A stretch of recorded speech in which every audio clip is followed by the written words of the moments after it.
Dios bendiga a tu iglesia. Amén. Primero, los felicito por sus 24 años de bendición. Y también quiero felicitarlos por que hayan tomado la iniciativa en escoger este tema. Es una bendición también, porque me quiero introducir diciéndoles que a veces no hemos notado que en la Biblia que nosotros tenemos,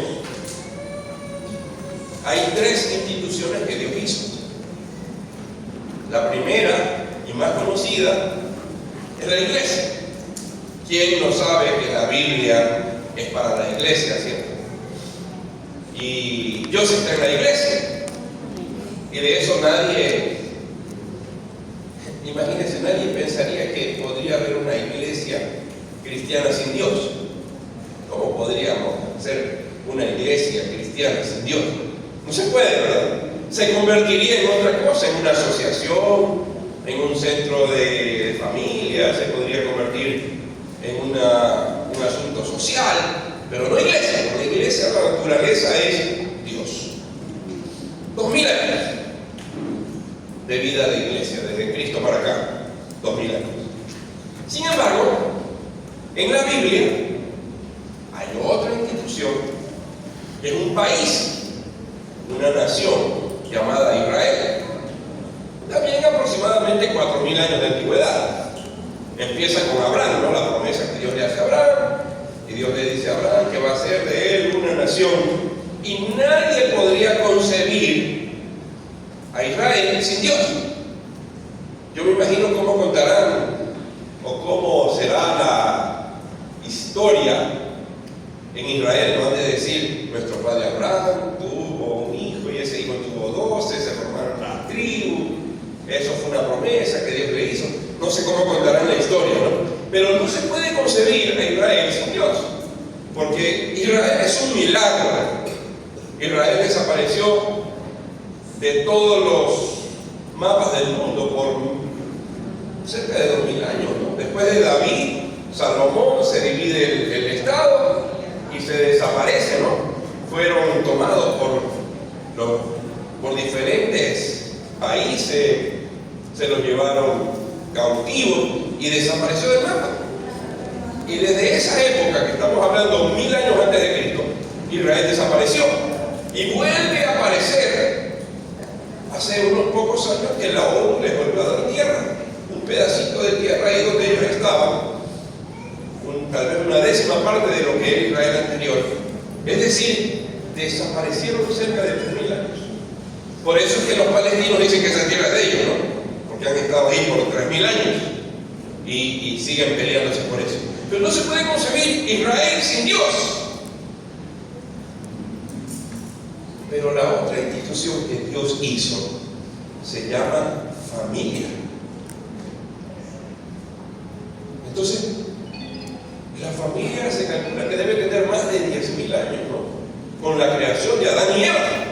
Ahí empezó. Entonces, en nuestra Biblia, en la Biblia que nosotros tenemos como manual, vamos a encontrar cosas para la iglesia, cosas para Israel, para la familia.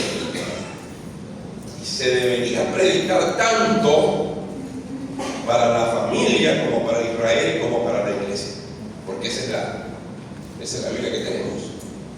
Entonces me he dado cuenta que a través del tiempo no se pone mucho énfasis en la enseñanza y predicación acerca de la familia en nuestras iglesias, no le ponemos tanto énfasis, ponemos más énfasis en las cosas de la iglesia. Pero nuestra Biblia es suficiente para enseñar cosas de la familia, porque Dios la creó. O sea, hay 3 instituciones en nuestra Biblia. Dejando eso en claro, podríamos decir que no se debe ni se puede concebir una familia sin Dios, porque fue Dios el que la hizo. Dios le puso los planes, Dios le puso lo que se debe de hacer, lo que no se debe hacer. Es decir, el plan de la familia está en la Biblia, como está el plan de Israel, como está el plan para la iglesia, está en la Biblia. Y entonces ahí encontramos todo. Yo en estos minutos quiero presentarles un pequeño estudio que propone una reflexión teológica sobre la familia como institución establecida por Dios en el orden de la creación. Quiero hablarles un poquito acerca de la estructura de un pacto matrimonial que fue afectada por la caída, ¿no? Por el pecado, porque la familia fue creada por Dios antes de la caída, ¿no? Es decir, que la familia tuvo un tiempo de vivir en perfección, ¿verdad? Y luego de eso cayó el pecado, ¿no? Me acuerdo que los dispensacionalistas le llamaban el tiempo de la inocencia, ¿no? La familia vivió en una época en la inocencia. Y se argumenta que la familia no es una mera construcción social, como así dicen los sociólogos. La sociología dice que es meramente una construcción social la familia, sino que en realidad es una realidad ontológica fundamentada en la misma creación, o sea, que significa que la familia es pactual, es decir, es un pacto. El Dios nuestro, que es un Dios de pacto, también tiene un pacto matrimonial, un pacto que proyecta, ¿no? Y aún se proyecta escatológicamente cuando se dice que la iglesia es la novia, que Jesucristo es el novio, y se van a casar en las bodas del Cordero. Es decir, tiene una proyección escatológica futura que todavía no se ha dado. Los versículos son muy sencillos, los conocemos demasiado, han estado ahí en nuestra Biblia siempre, ¿cierto? Tendríamos que remontarnos a Génesis. Si tiene su Biblia abierta, vamos a usar algunos textos. El primero de Génesis capítulo 1. En Génesis capítulo 1 está pues todo lo que tiene que ver con la familia. En Génesis 1 vamos a hablar el primer texto, el verso 27. El primer texto sería el 27. Génesis 1, 27. ¿Lo tenemos? ¿Qué dice Génesis 1, 27?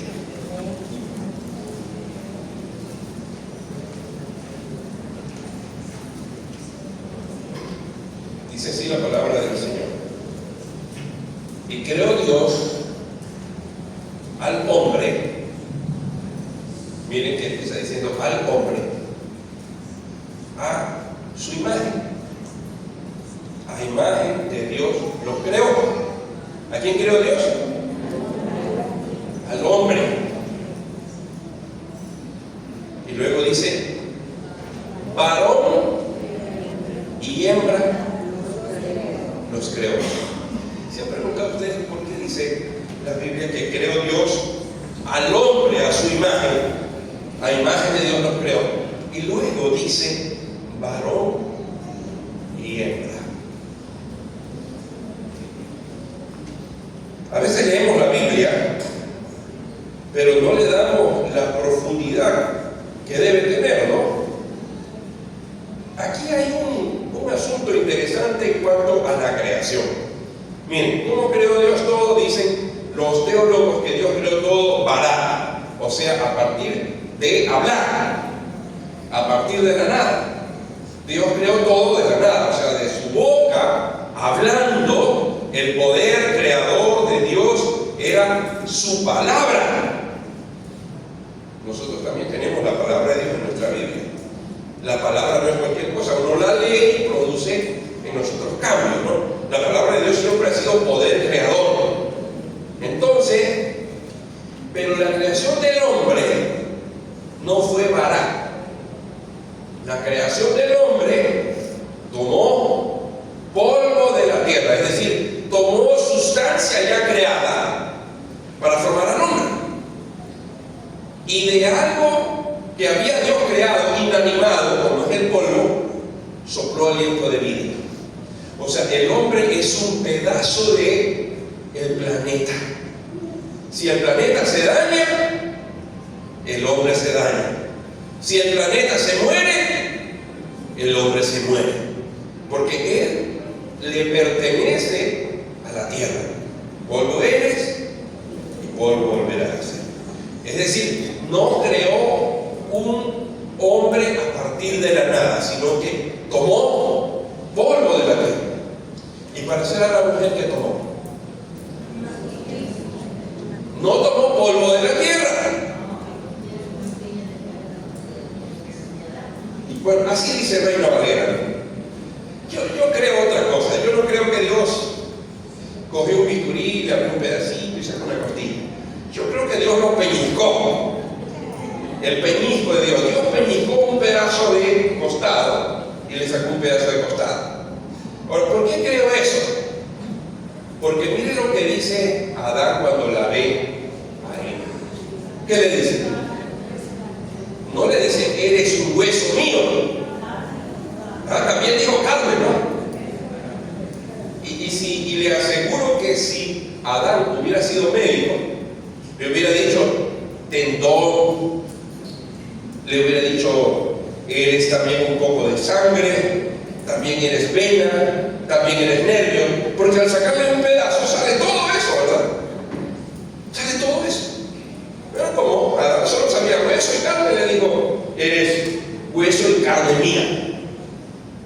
Luego el apóstol Pablo reconfigura y dice que el hombre que ama a su mujer se ama a sí mismo. ¿Y por qué dice eso? Porque dice que la mujer fue tomada del varón. Es una proyección del varón. Entonces, cuando están completos los dos, o sea, varón y hembra, ¿verdad? Ahí se revela que la diferenciación sexual de hombre y mujer, varón y hembra, la diferenciación sexual es la que es la esencia de la imagen de Dios. No hay otra imagen. La imagen de Dios, como dicen los teólogos, Imago Dei, es la dimensión relacional del hombre y la mujer. Son las que reflejan la imagen de Dios. El texto sagrado dice, varón y hembra los creó, pero primero dice el hombre. O sea, primero solo estaba el hombre, y el hombre fue hecho a imagen de Dios, pero luego los parte a la mujer del hombre, y cuando están los dos es la imagen de él. ¿Por qué creen que Dios está completamente opuesto a toda relación homosexual? No puede ser dos hombres, o no pueden ser dos mujeres, porque se pierde la imagen de Dios. O sea, esto no es un asunto de aceptación o de que seamos más permisivos, o de que es un deseo. Nosotros podemos ver toda la Biblia que está en contra de esto, porque se pierde la imagen de Dios. Hay muchas cosas que pierden la imagen de Dios. Por ejemplo, un hombre borracho pierde la imagen de Dios. Claro que sí. ¿Por qué cree que la Biblia dice que no deberíamos embriagarnos con vino, sino ser llenos del Espíritu Santo? Cuando somos llenos del Espíritu Santo, ¿qué tenemos? Paz, paciencia, gozo, bondad, mansedumbre, fe, templanza. Tenemos el fruto. O sea, un hombre completo, controlado, equilibrado, que domina sus pasiones, que controla sus deseos. Ese es un hombre conforme a la imagen de Dios. Pero cuando el alcohol llega al cerebro, el hombre ya pierde la imagen de Dios. Se tambalea, habla y dice cosas incoherentes. Sus emociones se cambian. Se da cuenta que unos se hacen llorones, otros en cambio se hacen muy bravos, otros se hacen retraídos. Cambia su imagen. Entonces Dios está en contra de todo lo que se haga o se pierda como imagen. En este caso, La relación sexual es de varón y hembra porque refleja la dimensión relacional de Dios, la imagen de Dios. Muchos teólogos ya lo han investigado y surge que no es una invención cultural ni institucional. Mire lo que dice el verso 28. ¿Qué dice el verso 28? Y los bendijo. Así dice, ¿no? Reina Valera. Reina Valera dice, y los bendijo Dios y les dijo, fructificaos y multiplicaos, llenad la tierra y sojuzgadla, señoread en los peces del mar, en las aves de los cielos y en todas las bestias que se mueven sobre la tierra. Entonces aquí tenemos este versículo que vincula la procreación como parte de la imagen de Dios. La procreación y el gobierno responsable de la creación como institución familiar. Es el primer mandato que Dios le da al hombre, ¿cierto? El primer mandamiento que tiene el hombre, no son los 10 mandamientos. El primer mandamiento que recibe el hombre según la Biblia es cuidar la creación. Que es muy mal que lo hemos hecho, ¿cierto? La hemos contaminado, la hemos dañado. Dice que hemos logrado hasta que cambie el clima, hemos dañado el ozono, etcétera, etcétera. Pero sobre quién recae esta instrucción familiar, o sea, esta instrucción recae sobre la familia. Todavía no había gobiernos, no había presidentes, no había primeros ministros, ¿cierto? O sea, el cuidar la naturaleza debe ser la familia. Los padres deberían enseñarle a los hijos: no botes basura en la calle, ¿cierto? No botes eso que contamina, barramos, seamos limpios, cuidemos, ¿cierto? Yo le he enseñado a mi hija que en el carro siempre hay una bolsita para echar la basura. No se bota a la calle, no se bota a la carretera, ¿no? Siempre tenemos, y cuando ya llegamos a la casa, le hacemos un nudito y se va a la basura. Hay que cuidar la creación. Fue a la familia que se le dio esto. Pero no solamente esto, ¿no? Es decir, que la familia tiene un espacio de mayordomía humana, que la hemos perdido. Desde la perspectiva familiar poseemos varias cosas. Uno, por ejemplo, el fundamento ontológico. Debemos tener orden creacional, propósito teológico. El propósito teológico de la familia, ¿cuál es? Darle la gloria a Dios. Bien, ya lo hemos cantado esta mañana, ¿no? Y se retomó las palabras de Josué. Bien valdría la pena ver cuál era el significado de los dioses egipcios y de los dioses amorreos. Habría que ver qué implicaban esos dioses. No tengo eso ahora claro, pero le dice: yo en mi casa serviremos a Jehová. Es familiar, la adoración es familiar, no es eclesiástica, no es de la iglesia. Esto se dijo 10.000 años antes de que hubiera, 8.000 años antes de que haya iglesia. La adoración es familiar. La familia debe adorar como un propósito teológico de la familia y una definición comunitaria. Debe haber un reflejo finito de la comunión divina. Un teólogo llamado Karl Barth afirma que la relación del hombre y la mujer es el primer fundamento que se encuentra en la Biblia. Es el primer fundamento humano querido por Dios. Miren, a veces nosotros pensamos que todos los ataques que recibe la iglesia, son doctrinarios, las malas doctrinas, las malas enseñanzas. Y pensamos que eso puede dañar la iglesia. Estamos bien equivocados. ¿Saben por qué? Porque el diablo nos está atacando sobre un lugar que nosotros hemos descuidado muchísimo, que es la familia. Y no estoy hablando de las familias de la iglesia, estoy hablando de las familias en general. Si el diablo logra destruir las familias, destruye todo el mundo, no solo la iglesia, sino todo el mundo. porque es el primer encuentro humano. Por tanto, cualquier redefinición de familia que se ignore como orden de creación implica una ruptura en la relación bíblica. No nos asombremos que ya los muchachos ahora quieren hacerse animales, ¿no? Y que la homosexualidad está siendo aprobada por las leyes de los países. Han reformado hasta los mismos cimientos de las leyes. Hay países que han cambiado sus leyes macro, sus leyes base. Aquí en Ecuador ya lo hicimos.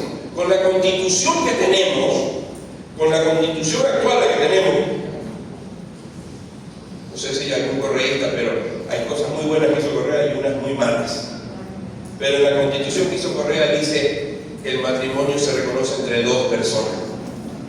En la anterior decía entre hombre y mujer. O sea, dos hombres son personas y dos mujeres también. Eso significa que nuestra ley base sí lo permite. ¿Por qué no tenemos todavía matrimonios homosexuales en el Ecuador? Solo porque no han pasado las leyes que se han hecho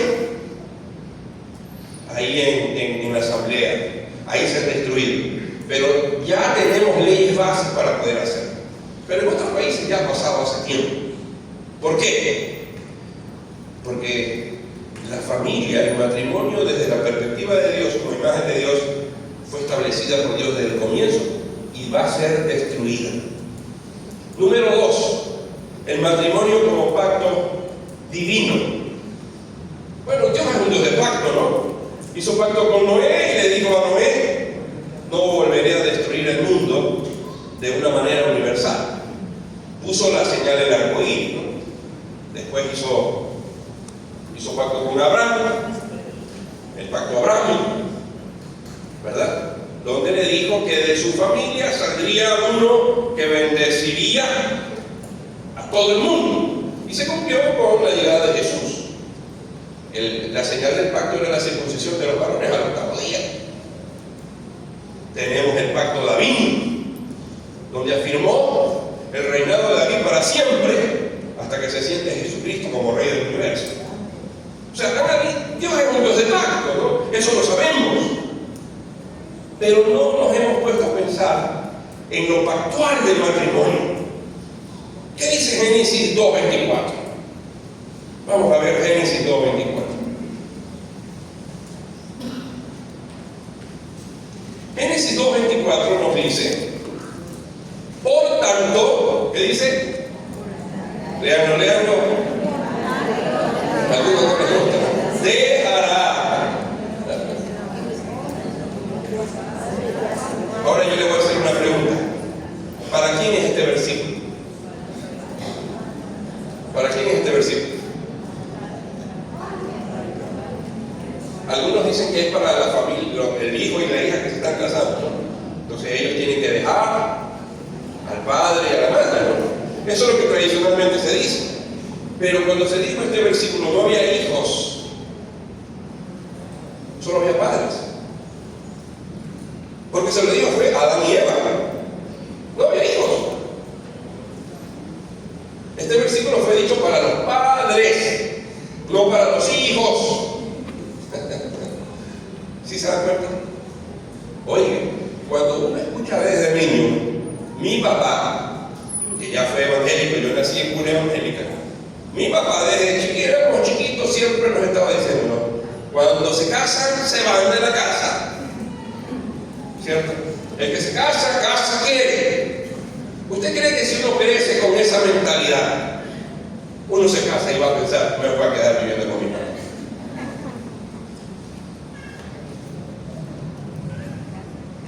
Es pactual, ¿cierto? Es un pacto que se hace. Y la señal del pacto se llama separación. Yo doy todo un curso acerca de lo que significa la separación, porque la gente piensa que solamente es separarse de la casa. La separación es mucho más que solo separarse de la casa. Porque separarse de la casa significa separarse de la autoridad. En cada casa hay una autoridad, ¿sí o no? Hay alguien que manda. Algunos hombres dicen, yo mando aquí. Y la mujer dice, eso es lo que yo creo. A veces hay casas donde mandan las mujeres. Yo conozco casas así, ¿no? En la mía yo mando con mucha dificultad. A veces tengo que imponerme, ¿no? Pero no, hermanos. ¿Qué pasa si la pareja de jóvenes que se casaron viven aparte, pero los padres siguen siendo autoridad de ellos? ¿Será que se separaron? ¿Todavía no se han separado? ¿Verdad? Dicen que todavía siguen teniendo el cordón umbilical familiar. Siguen estando bajo la autoridad de los papás, aunque estén separados físicamente. Y les voy a explicar por qué.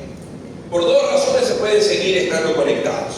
Número uno, puede estar conectado porque la economía de la nueva familia es pequeña. Entonces los padres les dan dinero y están sosteniéndolos económicamente. Díganlo que vivan en pobreza, no se van a morir. Les aseguro que a veces la pobreza hace que uno luche y lo que tiene lo valore. Lo digo porque ese no tenía nada. No me he ido mal, ¿sí? Me sacaba el aire trabajando. He podido levantar una empresa, ¿no? Ya es ícono bajo hoyo, ¿no? A veces yo me marco en un taxi y le digo, llévame la colmena, para ver si sabe. ¿Cuál dice la que vende peluche? Esa misma le digo. Y ya saben, ¿no? ¿Dónde está mi empresa? Pero han sido 25 años, ¿no? De trabajar duro. Y la otra se llama psicológica, la separación psicológica. Entonces hay separación física de la casa, separación económica, separación psicológica. Si una pareja no logra hacer esa separación, no está dentro del pacto familiar. Porque la señal del pacto familiar, del pacto matrimonial, es esa: dejará a su padre y a su madre en lo físico, en lo económico, en lo psicológico. No puede ser pactual. No puede decir que tiene el pacto con Dios alguien que todavía no se ha separado. Porque el concepto bíblico de pacto, berit, es la palabra hebrea para pacto, el berit implica compromiso solemne ante Dios. No se trata meramente de un contrato civil, ir al registro civil y decir, ya estamos casados. El registro civil no hace pacto matrimonial. ¿Saben lo que hace el registro civil? Hace un contrato que usted se vuelve socio de la persona que tiene a su lado. Por eso es que se forma una sociedad conyugal, que para poder separarse hay que ir donde los jueces para ver cuánto le toca a cada uno de los bienes, aunque ahora es de las deudas. Se separan de las deudas, a ver quién tiene que pagar qué deuda. Pero tiene que ir, porque se vuelve el socio, ¿no? Es una sociedad conyugal. Y gloria a Dios si tenemos buenos socios. En mi caso yo tengo una buena socia conyugal. Pero tiene que implicar el asunto pactual. Juan Calvino, el otro padre de la Reforma, ¿no? Que tenemos a Martín Lutero y a Juan Calvino como los padres de la Reforma protestante.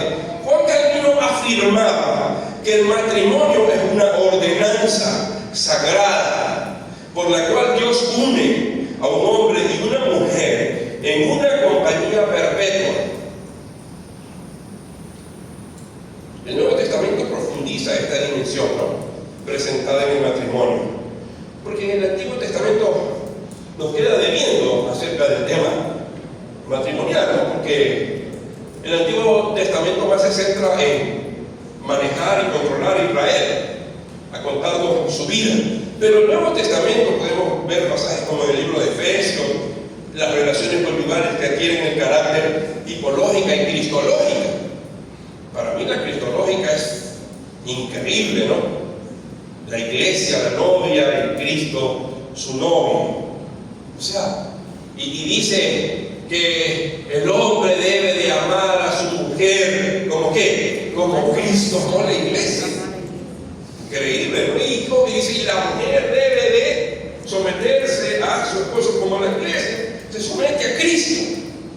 Son tipologías cristológicas muy poderosas. Hay una unidad de complementariedad.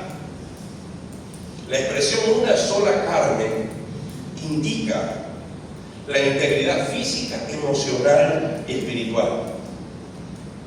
Física con la sexualidad, emocional de sus emociones, ¿verdad? Y espiritual, que tiene que ver con esa conexión espiritual de orar, de mantener una relación íntima con Dios, los dos. Por eso es que la Biblia está en contra de que nos unamos en yugo desigual con los incrédulos, porque el matrimonio es todas estas dimensiones.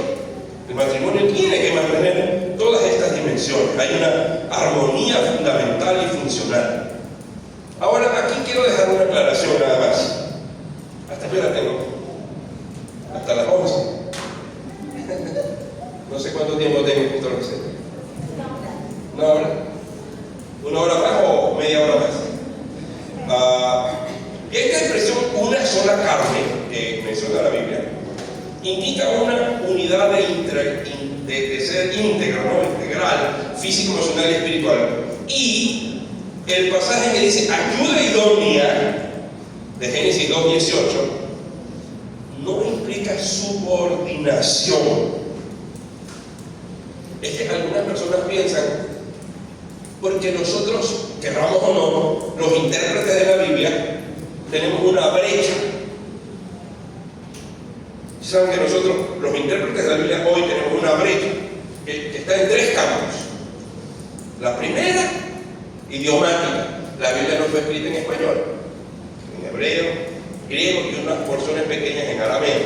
O sea, nosotros no hablamos ese idioma. Y peor, es un idioma antiguo. O sea que tenemos una brecha también de tiempo. Y los tiempos van cambiando las cosas, ¿cierto? Si nuestros antepasados decían que iba rápido como una flecha, ahora los muchachos dicen van embalados, ¿no? Porque la bala es más rápida que la flecha. ¿Qué creen que van a decir nuestros nietos y bisnietos? Iba como láser a decir, ¿no? Me imagino, ¿no? Porque ya hay como bala, es lento, ¿no? O sea, los idiomas van cambiando con el tiempo. Cambian, no son peregrinos.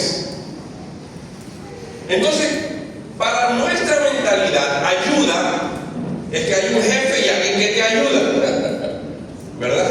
Pastor José debe tener algunos ayudantes en su taller. Pero lo que quiso decir el pasaje en el tiempo que se escribió, no es que la mujer es una ayuda, sino que es más o menos como que si usted le haya sacado a un carro las dos ruedas derechas, ¿verdad? Usted tiene un carro y le sacó las dos ruedas derechas. ¿Podría andar el carro con las dos llantas izquierdas? No puede. Definitivamente no puede.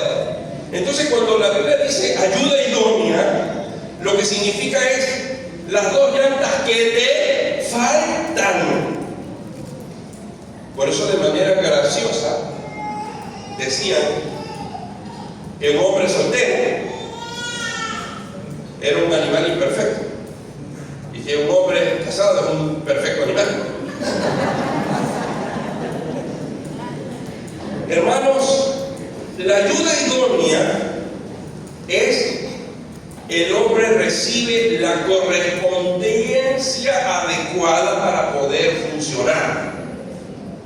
Agustín de Hipona argumentó que la diferencia sexual que tenemos está orientada a la comunión, a la procreación dentro del orden requerido por Dios. Un hombre solo no podría expandir la raza humana. He ahí la complementación de la mujer. Tiene una igualdad de dignidad ontológica, una distinción funcional y una interdependencia en la misión común que tenemos. Es decir, el hombre cumple su función y está incompleta. Porque cuando la mujer cumple su función, entonces ahora ya está completa la función que Dios nos dio que hiciera. ¿Se acuerdan que desde el comienzo dijo multiplicados, sojuzgad y hacer? Solito no podría el hombre, ni tampoco la mujer. Número 3. Consecuencias del desorden familiar. Desde la caída, en Génesis 3, se introduce la desarmonía familiar, la desarmonía matrimonial, que se metieron en el matrimonio. La culpa, la acusación, acuérdense ustedes, no, la mujer que me diste, empezó el hombre, no, ya empezamos a acusarnos, dominio distorsionado. Yo siempre le digo a los hombres, Dios nunca le dijo a los hombres, sometan a las mujeres. No existe ese versículo. Dios le dijo al hombre, ama a tu mujer, aunque no se someta. Ámala. Ese fue el mandato, ¿sí o no? ¿Dónde dice la Biblia que el hombre tiene que someter a la mujer? Estamos equivocados los hombres. Ni siquiera tenemos que recordarles a las mujeres eso. No es nuestra función. La única función que Dios le dio al hombre es amarla. ¡Punto! Tú ámala, no importa cómo sea. Y la mujer le dijo que se someta. Voluntariamente tiene que someterse. Nadie tiene que someterlo. Hasta que hicieron un estudio, una fundación internacional acerca de la violencia en el hogar. La Fundación Paz y Esperanza, que hace unos días nos invitó a tomarnos una comida por ahí. Estábamos con Gustavo y otros pastores más. Esa fundación hizo un estudio a nivel de Ecuador acerca de la violencia familiar. Y escuchen esto, no había diferencia entre los hogares inconversos y los cristianos. Es más, en algunos sectores de la ciudad, especialmente en los sectores urbanos marginales y rurales, los hogares cristianos eran más violentos que los no cristianos. ¿Y a qué se debía? Que los hogares no cristianos, ¿cierto? Cuando hay violencia, se separan.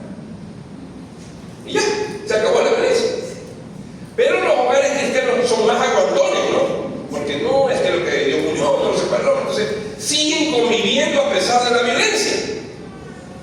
Y peor, cuando el hombre le dice, te sometes o te someto.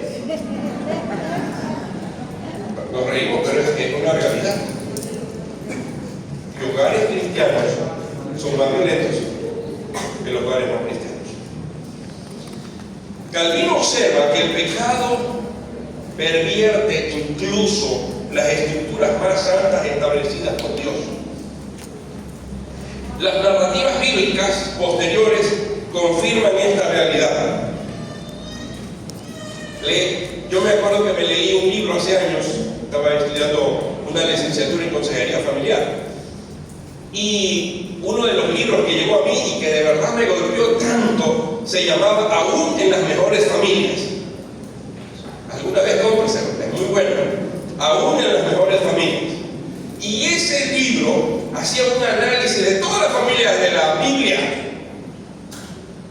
Y dígame, ¿qué hogar de la Biblia era un hogar que podríamos decir modelo? Si vamos a preguntarle a David, ya sabemos. Si vamos a preguntar a Abraham, ya sabemos. Si vamos a preguntar a Isaac, también. O sea, todos los hombres y patriarcas de la Biblia, ¿cómo fueron sus hogares? Aún en las mejores familias, los que escribieron la Biblia, los próceres de la Biblia, ¿cierto? Los patriarcas de la Biblia tuvieron severos problemas familiares. O sea que podríamos decir, si le tuviéramos que cambiar, si tuviéramos que cambiarle el nombre a la Biblia, en vez de que sea Santa Biblia, bien podríamos llamarle a la Biblia, podríamos decirle libro de recopilación de problemas familiares, porque de eso trata. Dentro de la comunidad narrativa bíblica encontramos violencias fraternas, poligamias, rivalidades familiares, fracturas generacionales, entre otras. Teológicamente, el desarrollo de la familia implica distorsión de roles, fragmentación de la unidad propuesta por Dios, pérdida de la función formativa espiritual, dado por las familias, que es la célula básica de la sociedad. Su debilitamiento repercute en la estabilidad cultural y moral de todo el mundo.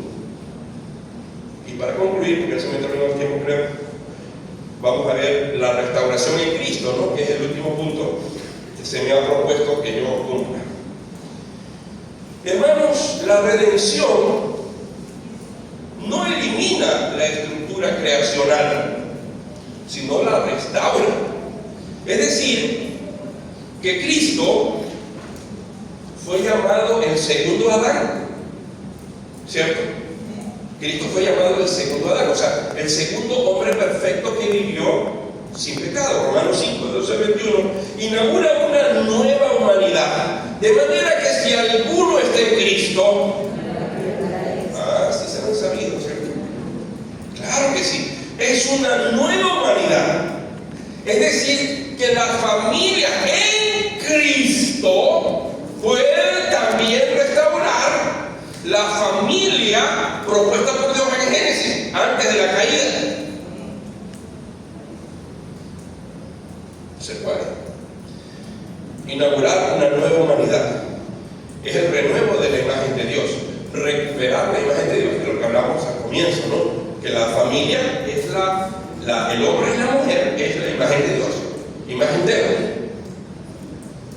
Efesios 5, del 21 al 33, reconfigura las relaciones familiares bajo el señorío de Cristo. Cristo es la cabeza de todo hombre, para que el hombre pueda ser cabeza del hogar. Un hombre que no tiene como cabeza a Cristo no puede ser cabeza del hogar. Entonces, cuando un hombre le diga que es cabeza del hogar, pregúntele si Cristo es su cabeza, porque si no, no puede. Porque tiene que ser reconfigurada la imagen de Dios en nosotros. Ese amor sacrificial del esposo. Yo me acuerdo que una vez le preguntamos a un biblista, a un hombre experto en Biblia, se ha pasado la vida estudiando la Biblia en el hebreo, no en español. Él es un experto en hebreo, en griego, arameo, latín y otros idiomas semitas. Él tiene un doctorado en lenguas semitas. Entonces le preguntamos a él que qué significaba ser cabeza del hogar. Y él se rió a este biblista y él dijo: mira, te lo voy a explicar con un ejemplo. Él dice: hay tres palabras para cabeza en la Biblia. Una es la cabeza física, ¿no? La cabeza que tenemos nosotros sobre nuestro cuerpo. Esa es la cabeza física. Dijo: hay otra que significa el que preside, el que va adelante, ¿cierto? Y hay otra palabra que son los que van a la cabeza, o sea, los que van primero en la fila, ¿verdad? ¿Se acuerdan cuando David quiso eliminar el marido de Betsabé? ¿Qué hizo? Lo mandó a la cabeza, lo mandó al frente de batalla, porque él sabe que siempre los de la cabeza son los primeros que mueren. Siempre se pone ahí los más fuertes, ¿no? Los soldados más valientes. Y entonces dice la palabra cabeza del hogar. ¿Cuál de las tres creen que es que aparece ahí? Y ya todos sabíamos, nos había puesto el ejemplo, ¿sí? Digo, exactamente esa. Cuando la Biblia dice que somos cabeza del hogar, somos los que vamos al frente, a los que les dan primero, ¿no? Los que se mueren primero. Por eso es que el amor ágape es amor sacrificial, el amor de sacrificio. Si alguien tiene que sacrificarse de los dos, es el hombre.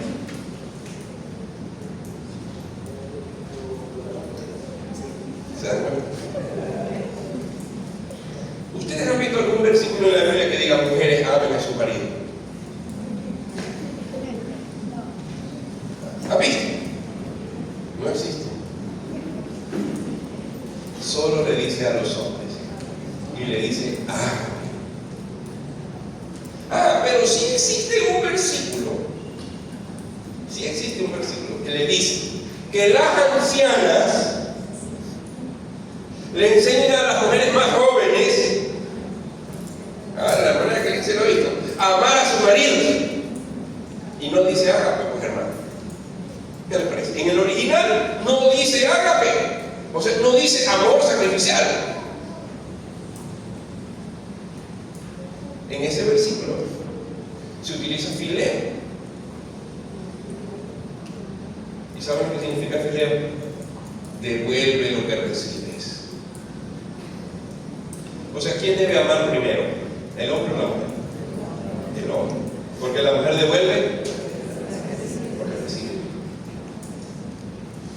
John Stott subraya que la ética familiar cristiana no solo puede entenderse a la luz del Evangelio, porque la restauración familiar incluye perdón continuo, transformación de carácter, reorientación de propósito familiar hacia el reino. La familia cristiana se convierte así en señal escatológica del reino de Dios cuando se menciona en la Biblia que Jesucristo viene a buscar a su novia. O sea, la familia es parte del diseño de Dios. Estuve en Quito con unos norteamericanos hasta el día de ayer. Ayer llegué en la noche porque tenía este compromiso aquí. Y estos gringos tienen una propuesta, ¿no? Ellos tienen un ministerio que se llama arquitectos de familia. Y arquitectos de familia enseña que la primera cosa que las familias han perdido es la visión. ¿Y saben lo que él hizo primerito? Él dijo: escriban cuál es su visión como familia. Y lo puso al esposo por un lado y a la esposa por el otro lado, que escriban la visión separada, pero que escriban la visión de familia, a ver si eran iguales. Adivinen cuántas fueron iguales. Ni una. Correcto.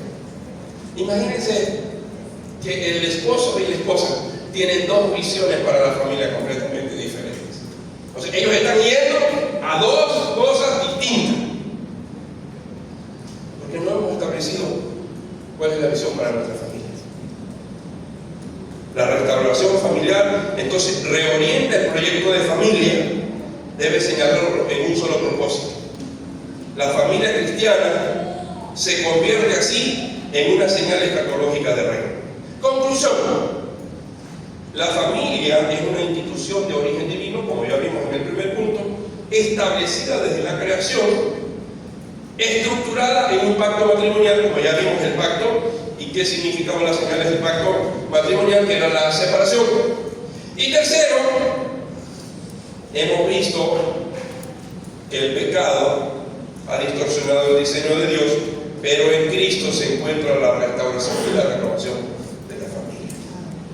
Por lo tanto, una teología bíblica de la familia afirma, o sea, una teología que deberíamos practicar en nuestras congregaciones, afirma que deberíamos siempre estar estableciendo y recordando a nuestras congregaciones que el único fundamento que tiene la familia es Dios, por creación.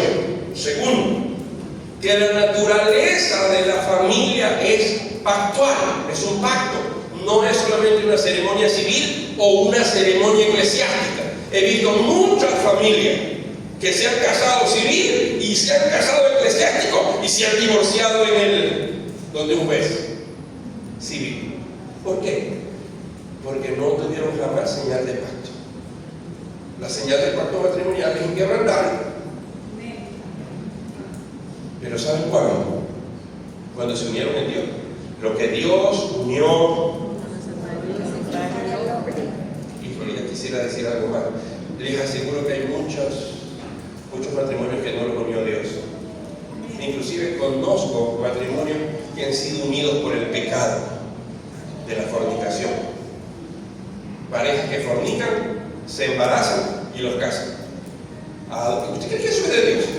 Que Dios unió a esa familia, que Dios unió a esos dos muchachos, lo unió al pecado que se llama fornicación, y deben pasar por una disciplina y por un proceso de consejería a ver si es que realmente se ama, porque la mayoría de las veces no. Y la mayoría de esos matrimonios, comprobados, no en mi caso, sino la gente que lleva estadística, el 75% se divorcia. La naturaleza actual, su vulnerabilidad ante el pecado, la familia puede ser atacada por el pecado, es muy vulnerable, puede ser afectada por el pecado. De hecho, es uno de los focos donde el diablo ataca. Y finalmente su restauración redentora puede ser hecho en familia. Yo les dije, no esperen de mí una predicación, les iba a hacer una enseñanza bíblica teológica. Dios los bendiga.